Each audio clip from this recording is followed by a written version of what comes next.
पीछे देख चुके थे कि कैसे एक चीनी व्यापारी आता है और मिठाई के माध्यम से सबको कुछ नहीं का बिल चुकाने को कहता है और तेनालीराम को फंसा जाता है।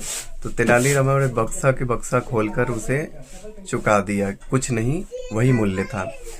फिर चीनी व्यापारी एक गुलू गुलू देकर सभी को भ्रम में डाल जाते हैं कि यही गुलू गुलू सभी को विजयनगर में हलचल मचा जाएगा।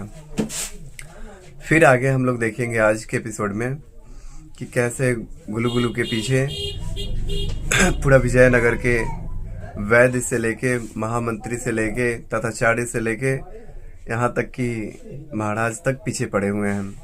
उनको चुराने के लिए सभी कोई जाते हैं पंडित रामाकृष्णा के घर में।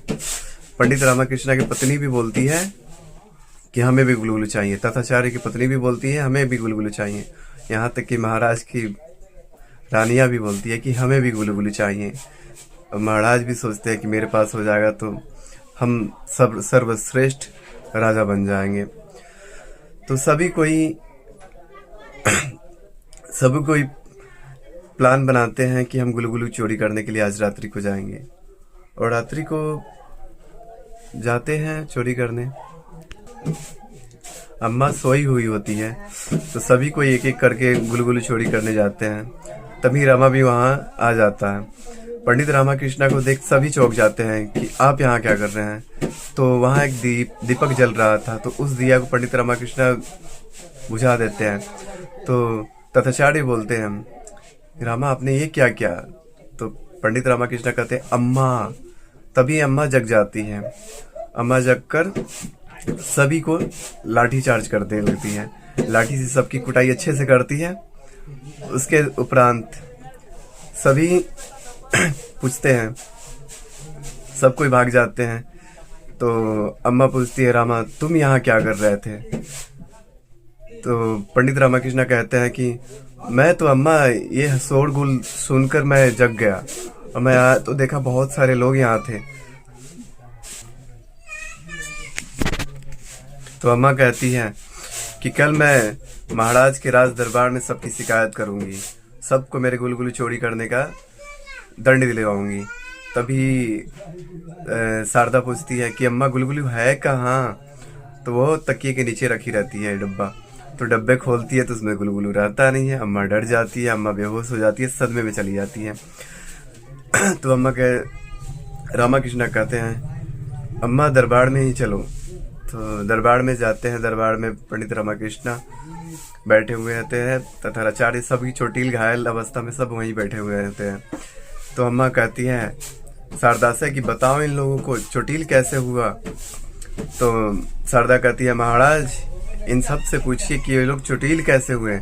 महाराज कहते हैं कि आप लोगों के पास प्रमाण क्या है कि यही लोग चोरी करने गए थे गुलगुलू।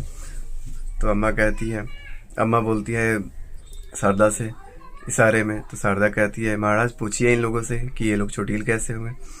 तो अम्मा एक एक से पूछने जाती है शारदा के माध्यम से। शारदा पूछती है तथाचार्य से आप वहाँ गए कैसे, आपको चोट लगी कैसे। तथाचार्य बात घुमा घुमा के कहते हैं कि मैं इन पे गिरा। तो धनी मनी से पूछता है तो धनी मनी बोलते हैं गुरुवर खंबे से टकराए, खंबे से टकरा के धनी से टकराया, धनी मेरे मनी से टकराया, इसके लिए हम दोनों चोटिल हो गए। वैद्य जी से पूछते हैं तो वैद्य जी कहते हैं कि हाँ दवा बनाने में चोटिल हो गया। सभी इसी प्रकार कुछ ना कुछ बहाने करते हैं। तभी महामंत्री उठते हैं। महामंत्री कहते हैं आप सब में से ही एक चोर है, सब स्वीकार कर ले कि क्या किसने गुलगुलू की चोरी किया है। तभी महाराज कहते हैं आज ही पता लगाना होगा कि गुलगुलू चोरी किसने किया है, अन्यथा मैं कभी भी गुलगुलू को पा नहीं सकता।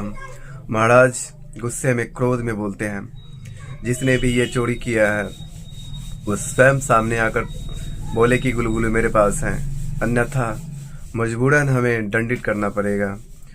तभी सभी कोई डर जाते हैं, सहम जाते हैं। महाराज कहते हैं कोई भी स्वीकार कर ले अन्यथा उन्हें दंडित किया जाएगा। सब सहमे हुए थे, कोई कुछ नहीं बोलता है। तो आज का एपिसोड यहीं समाप्त होता है। तभी नेक्स्ट एपिसोड में हम लोग देखेंगे कि खिलाड़ी का आता है सूचना देने वाला गुप्त सूचना कि महाराज खिलाड़ी सिंहासन को स्थापित किया गया है। तो महाराज पूछते हैं किसका शाप है?